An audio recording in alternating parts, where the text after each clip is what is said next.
Hello, my name is David Ross, and I want to welcome you to a segment called What It Takes. What it took.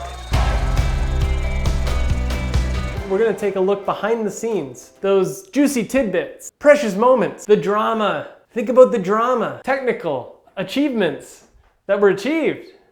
All these things that we work with on a daily basis, we want to share that stuff with you because it's really, let's face it, we all like watching the behind the scenes of some of our favorite movies, director's commentary and that sort of thing. And so this is kind of a response to that. And the first one today we're going to be talking about is something called What It Takes. Not to be confused with this show. We made this one right after I started working at Eagle Vision. And it has to do with sort of what it takes sometimes to get that perfect shot. We're going to roll that commercial, and then afterwards you're going to see me and Ben Haab speak about what it took to make that commercial. So without further ado, let's roll our first What It Takes video from last year. Roll it. Me, who's editing this. Out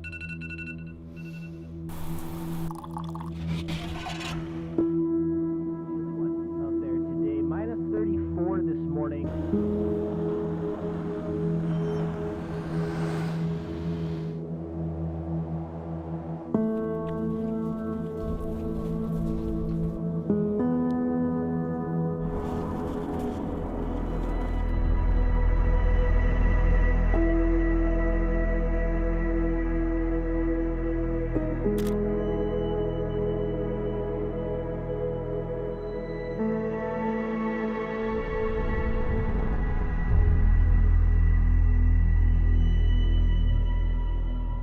So here we are. We just watched the video. That was our What It Takes video. That was our very first one. That was our very first one. I'm here with Ben Haab, owner of Eagle Vision Video Productions Limited.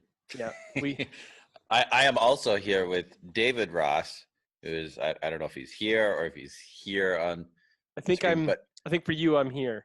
Yeah. For me, I'm here. You're here, and I'm Long story short, David's also an owner of Eagle Vision Video Productions out of Fort St. John, and David's living in Hamilton, Ontario right now. That's right. That's why we're coming at you like this. Mm-hmm. So this video, Ben, I remember when I first started working for you 1.5 years ago. Yeah.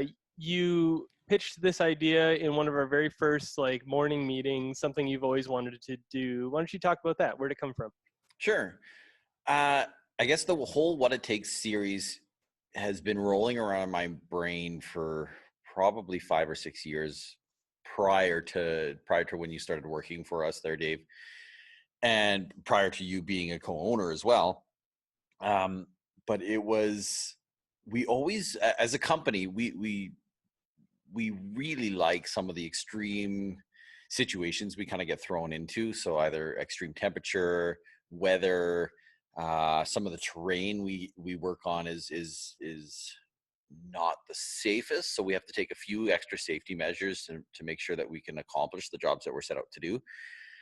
And I've always been, well, I guess a lot of my friends have always been like, oh, well, that's really interesting. You got stuffed way out, underground, 500 meters, or you were filming from the air with the doors off the helicopter. And so it always seemed like we were a bit like extreme sports junkies in a way, and we wanted to show some of that off in What It Takes, and some of the situations we're in that we're having to overcome. Either we have to have pickups with big mud tires on them to get them into backcountry areas that we need to film, or the extreme temperatures. And that's sort of this whole What It Takes, just showing that a lot of our job is really like either an outdoor clothing apparel company's advertisement or a extreme off-road trucks advertisement, because of just the situations we need to get in. So that concept of starting off with something that looks a little bit different, and then in the end you're like, oh, he's taking a photo, or oh, he's taking a video, or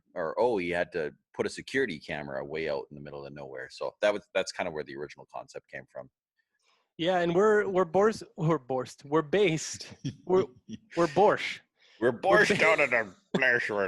We're based out of Fort St. John, which is in the top right-hand corner of, I don't know which way it's right now, but right-hand corner of British Columbia. And we do a lot of stuff that I think your average video production company might fly out to do, might travel away to go have an adventure and do something. But for us, it's kind of like our everyday.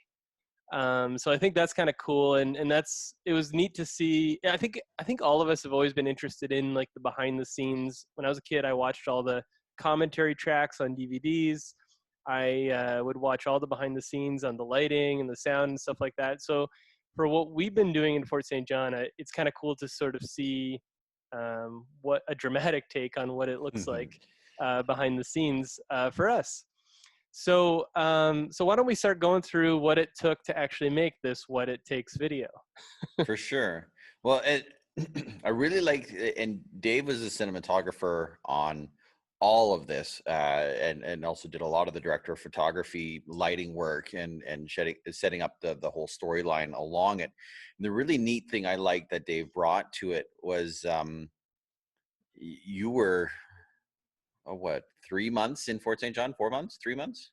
Yep. At this point, it was 3 months that I was working there. So you just come through fall and right in the heat of winter. And Dave had a lot of, I mean, coming from Hamilton originally, and then kind of looking at our area, you had a lot of like interesting perspectives on this area is really neat. We don't have anything like this in Hamilton. Let's film here.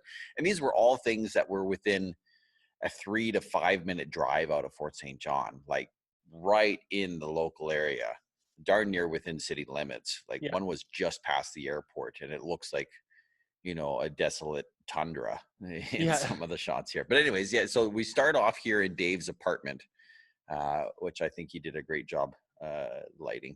So in this one, I like that there's an Easter egg in the background here. Can you see my mouse on the screen, Ben, if I do this? Yes. I can see it there. Yeah. So this right here, this is a good Easter egg, because this is a book called The Jaws Log, which is about the making of Jaws and what it took to make Jaws. So it's out of focus, but I like that it's there. That's a good little Easter egg. This is or was me and my wife's bedroom when we were living in Charlie Lake, which is just north of Fort St. John. I don't know. Should we talk about the lighting in this at all? Because we shot at midday. And we wanted to go for that early morning thing. So I actually hung actual blinds in my room in the middle of the room. In the middle of the room, shone a light through it. Yeah. And then we just made a little bit of extra film moonlight in there. Yeah, we basically, I can't remember if we cardboarded or tinfoiled off the windows or did you just drop the blinds? I had some C-stands out there with some flags. With some flags, yeah. And we killed all the light to all the windows to make this basically, it's a bright sunny day, middle of winter, but we managed to make it look like early evening, or late evening, early morning.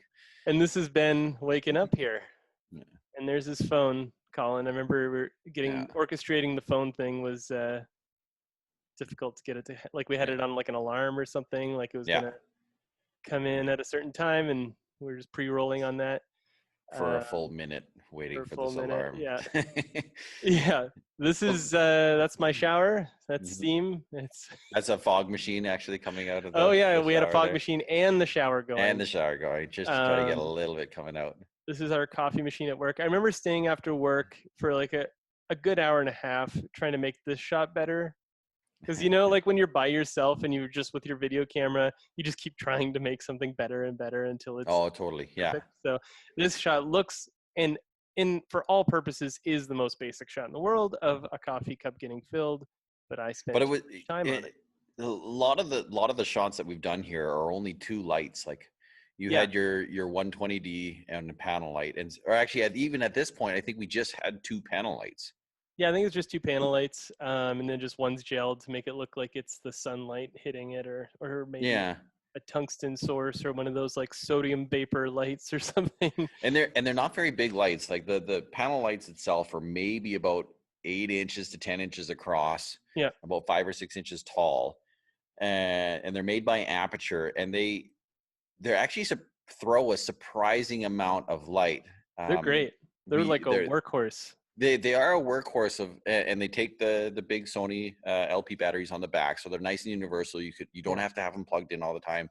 They do suck power pretty quick, but they're like when they're on the battery power. But they're definitely for 90% of what was shot in here was all done with that light, or with Yeah. with a pair of those lights. Yeah, this whole thing, we didn't do much lighting. Yeah. A lot of it was done just like with natural light, enhanced a little bit by some color correction and that kind of thing to make sure everything matched and everything. Because we shot it in the morning and the evening over a few days, and all those, everything looks sort of different between all those times. And so I just tried to match them all.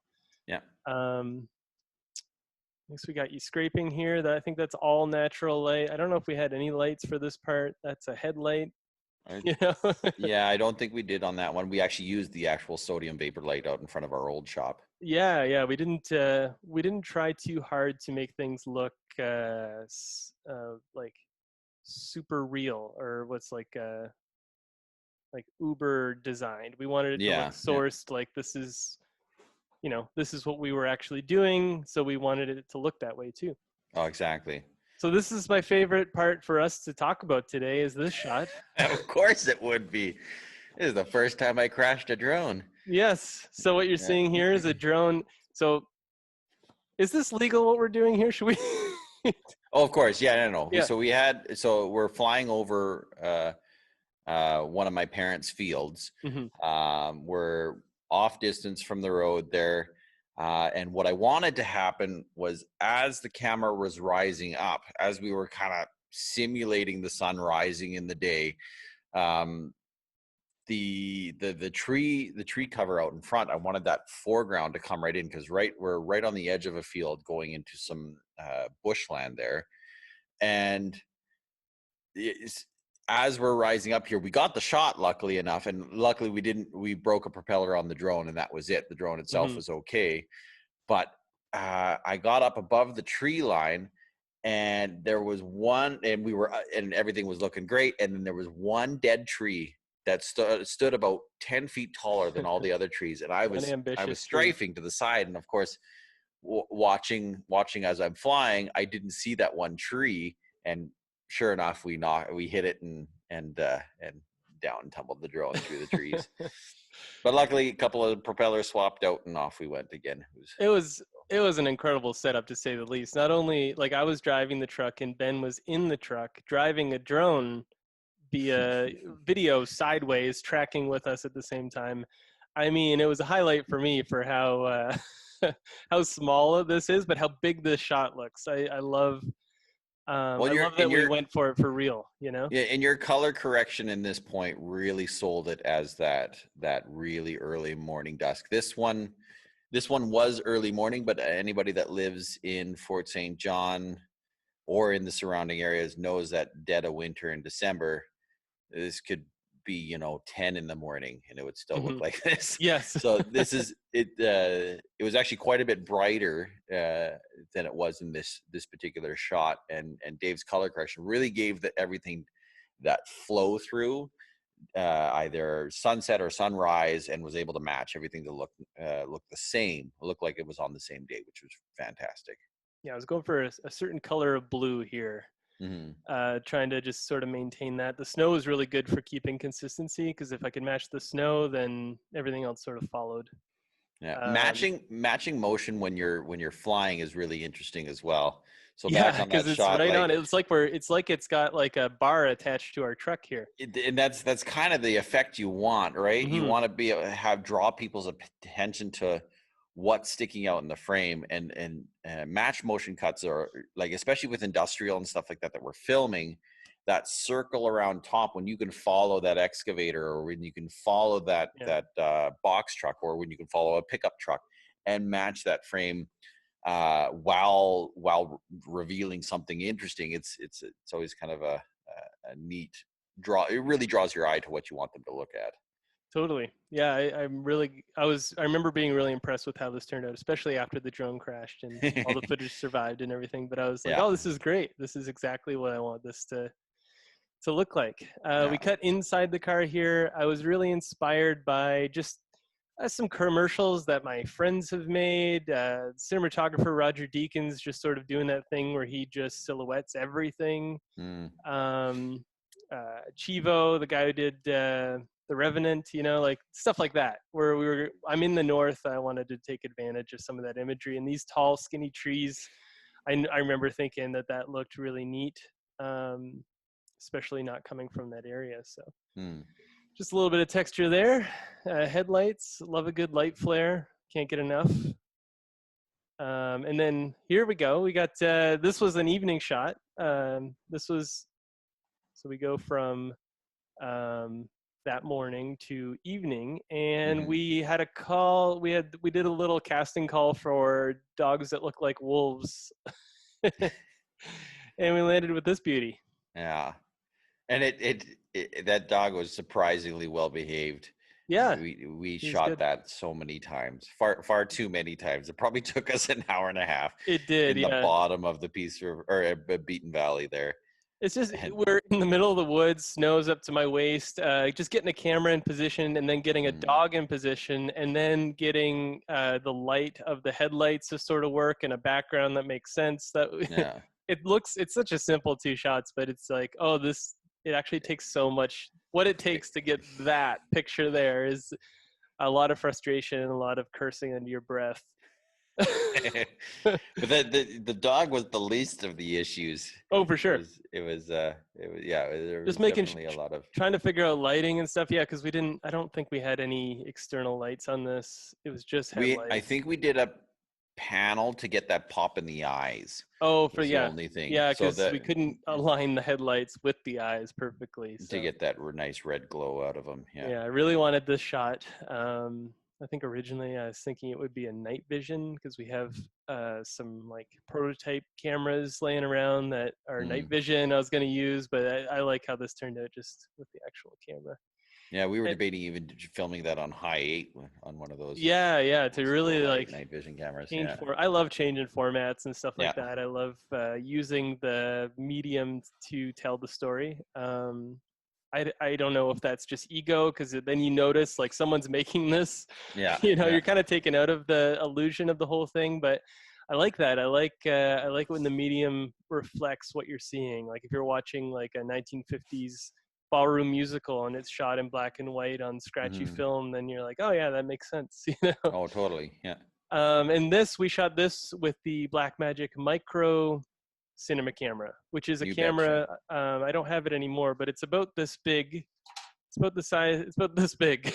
It was So surprising. tiny. And the About this color big. space on that was my first. Yeah. This here actually was my first experience filming with Blackmagic, and I was to start out. I was like, oh, okay, this will be interesting because I'm used to the Sony where it's massive, and it was shooting 4K, and the micro was only HD, and I'm like, oh, how is this going to turn out? Hmm.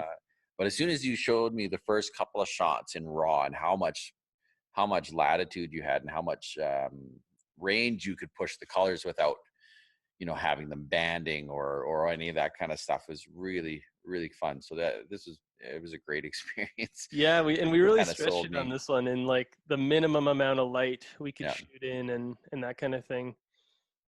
Here I'm in a pickup shooting out the back window, I believe is how we did this one. Yeah. Yeah. Um, and kind of is what it is. It's just just shooting out the back of a pickup. Yeah. I remember I wanted to say the some of the inspiration for the visuals in this were from these Duracell commercials that were on Oh, when totally. I was Yeah. a kid. I remember like they were like rescue commercials and they were talking about how like the flashlights are powered by these Duracell batteries, and it was sort of graded like this. Like my memory's a little like nicer than the commercial actually is, but looking back, but yeah, that kind of thing. Those Canadian Armed Forces commercials that they Hmm. released in like around 2010. I remember those being really inspiring for the look of this sort of like this strange twilight time of day and letting Yeah. all the headlights sort of like strike the camera and that kind of thing. Yeah. This camera or this shot is directly stolen from the movie Zodiac, where it follows a car exactly. I think they did that shot digitally. So the fact that we did this with a drone and we're in that car and you're flying that drone, I think is pretty cool. And matched It it. was Matched like it it was half like decent. it was like a Christmas list. Like I hope we can get this thing, Yeah. but you did a great job, sort of tracking us around the corner. For this shot too, I did a little bit of work on the headlights there. I just made a little power window in our color grading program and just tried to make those more than they were because they weren't popping quite as much because this was actually shot at Quite a bit brighter. Yeah, it was like 10, 11 o'clock and the sun was out. And so I had to grade this one back and try and make it feel extra affected by the time of day. This kind of goes back to that Duracell because you did power windows around lots of this stuff here, where the flashlight was. For sure, yeah. The flashlight had a lot of little bits of help, especially this shot. So this shot, now that I pointed out, you'll notice it. Hopefully, you didn't when we first watched it. But that circle is a completely fake circle that's sort of tracking what you could see a little bit of the flashlight in that one. But we shot this. This was our last shot of the morning, I think.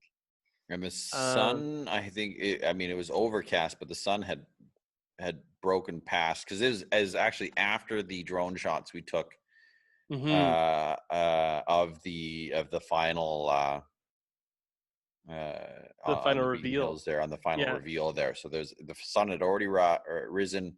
It was past the clouds. So you did a lot of work on these to make them look this shot I probably worked on the most. I really like this shot though too because it looks like we're just miles from civilization, but just to the right of frame, right here, there's a highway. Yeah. So this is just outside of town, about a 15-minute drive in the Beaton Valley. Yeah. And it kind of goes to show like Fort St. John can look like a lot of places. And right here, it looks like we're like deep in the Rocky Mountains, but we're actually, a couple hours drive away from them at this point. So, I was happy with how that shot turned out. The next stuff, now you're actually climbing back towards the camera here. It's supposed to look like we jumped onto the other side of that little river there, but you're just coming back to me after you took that walk out there. But the camera orientation, who knows where you are. Who knows where we are. Unless you live in Fort St. John, you've been to all these places. You're the only one. Yeah. And there he goes. He's going to go get his shot. All in silhouette here. No lights, just sunlight. And a satisfied man got his picture. I got that photo. We maxed out a lot for sound for this. I looked for a lot of wind sound and recorded wind sound, and I think the whole thing is just wind sound the whole time. Yeah. Well, it's the Foley that we do in the office sometimes is hilarious. Like we'll have to talk about that when we go through the EM3 commercial. For sure, yeah. Some of the Foley sound. But my favorite one from that one is a Windex bottle hitting a metal camping sign. Yeah. Yeah, that was great. And this one, I did record the click of the camera later. Separately. Separately. It was the same camera. I just needed a little bit better click sound. And then from here, we have our big reveal. And our friend and former colleague, Sean Dick, is operating the drone. The drone in this one, yeah. It's spinning around you. And it was so cold. This was very cold. Yeah, it wasn't the warmest introduction to filming in the north, that's for sure. Yeah. I remember I want to talk about because we talked about this a little bit and we were going to do it, and Christmas was approaching at this time. And I remember thinking, we're not going to make it. We're not going to be able to do this because we had a bunch of other paying projects we were working on. And this self-promotion I was thinking would happen after Christmas time. And it was like a couple days or like the week before Christmas started, and you were like, I want to shoot this and I want to do it right now. And I think this was a good introduction for me to your sort of like ambition in doing stuff and being like we got to do this, like you're Mm. definitely the type of guy who it's like an idea is out there, you're like, let's roll with it and let's do it. And I remember thinking we won't be able to finish this before Christmas, and we did. Yeah, that was And well, and for me, I just don't know any better. yeah. It's like, well, I've filmed like stuff like this before Yeah. in this amount of timeline. Let's see how do for it. Yeah. But what it takes in these circumstances, I think, is someone to say, not only let's do this, but let's see, like, let's get this finished right now. Let's put the deadline is this week. This weekend we'll have a finished thing. And I think it turns it into almost like a 48-hour film fest Totally. mentality, Yeah. where you have this limited time to make something, this window. And taking advantage of those windows is just really important. I think a lot of us are really good at sort of like, oh, I'll push that back, or I want to do this really well, so I won't ever do it. Yeah. That's what happens a lot. And I think that's what was happening. That took me so long to actually record one of these before. Is I wanted it had to be done well, and it had to be portray the message across that we wanted to very specifically. That sometimes we get into that situation. Well, we'll do what it takes. Yeah. Kind of thing. And we were never in that situation where we had a block of time, or I had the right people in place to actually go ahead and film something like this. Because I mean, I guess my original schooling at Vancouver Film School was more in this style of filmmaking work, and then being thrusted into more the industrial side. You kind of you develop some bad habits basically, and this worked for this shoot, so this is what I end up doing every time. Totally. Now. Yeah. So to be able to claw back and go to, no, this is how we're doing things. We're not going to go out and film because a project's happening, even though they don't know what it's for. But having that whole preconceived kind of concept in mind before going out and filming makes a world of difference. You come up with less shots, but more usable content. For sure. And I think that's a testament to, I feel like I've heard your big time movie directors say the same thing, like Spielberg and Martin Scorsese. Like those guys always say, like, if you're not sort of feeling sick on your first day of shooting, and they're talking about shooting these giant feature films, but if you're not feeling like unsure of yourself, then you're probably going to fail. If you're not feeling like this is a risk, or that this, you're not sure how this will go, and if that doesn't affect you, you're probably not doing it right. Yeah. And I always think about that, because before I feel that way every time I take on a creative project, because it is taking a step into the unknown. There's a lot of formulaic things that you can do in video production to sort of, get something done, get a piece of communication out, and it can look great. But when you start to do something like this, that tells a story that relies on weather and sunlight and dogs standing still, and there's all these variables that you just like can't really control, but you can try and mitigate on the day.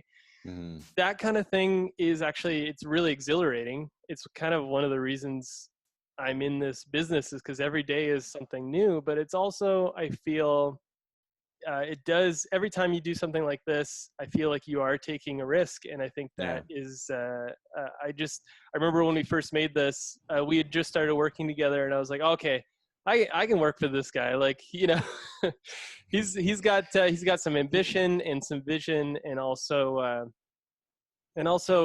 we aligned with some of the imagery we were making there. And for me, especially in the last year and a half, I would say like the pictures and the imagery has been the kind of the thing I was trying to get better at and working on.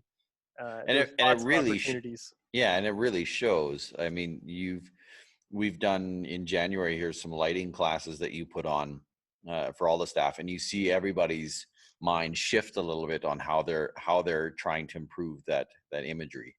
And so I think that's been apparent in all our company's productions in the last couple of years, is that imagery and storyline has taken precedence over everything.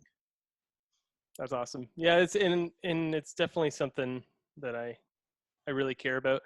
And I would say, if anyone watching, like, if anyone is interested in that type of thing. Even if you're taking iPhone photos of your kids at home, or your, whatever you're doing creatively, or if it comes to lighting and image making, my big takeaway in the last year or two has been that it doesn't take all kinds of technology and all these lights to make something look photographic. And I'd say this is a good example of that. Like half of this thing, there's no lights in it. And the other half, we're just using 2 lights that are about the size of this file folder. Yeah. Just a little light. There's actually one right here above me right now. And stuff like that. And so it's less about adding light to stuff and more about like almost taking it away, making a shadow, that kind of thing. That's what makes things look cinematic. And so for this behind the scenes stuff, you'll see a lot of stuff that we do where a lot of the lights are sort of taken away. It's like you can bring in all your equipment, and then I feel like the more you strip it away, the more interesting your picture gets sometimes. Yeah. But so yeah, this has been what it took to make What It Takes #1. Indeed. I think next week we're going to do the next one we did to this, where we'll have I only worked on one shot on that one in the color grade, so we'll bring in some of our other friends at work who worked on that one. Totally, yeah. And talk about how they made that one. And I think we'll probably continue this. So we're doing this during the time of the COVID crisis, but I feel like I'd love to revisit some of our projects and talk about these behind the scene things and give you guys some insight as to how we do it. Yeah, one of these ones we should and that was Leanne's introduction into Eagle Vision as well, our photographer. We should one of these episodes we should go through the Never Lost app video that we made there. For sure. That was like was ultra low budget. It was definitely like a test of using like the most minimal of resources and things available to make something. Yeah, and I got a great response. We got they got tons of views on that and lots of people downloading their app. So that's a good case study for like the power of what a video can do for your company or your brand, especially if you're just starting out. So yeah. All right, thanks for joining us, guys, and we'll catch you in the next episode. We'll see you then. See you then. We'll see you. We'll see you. See you.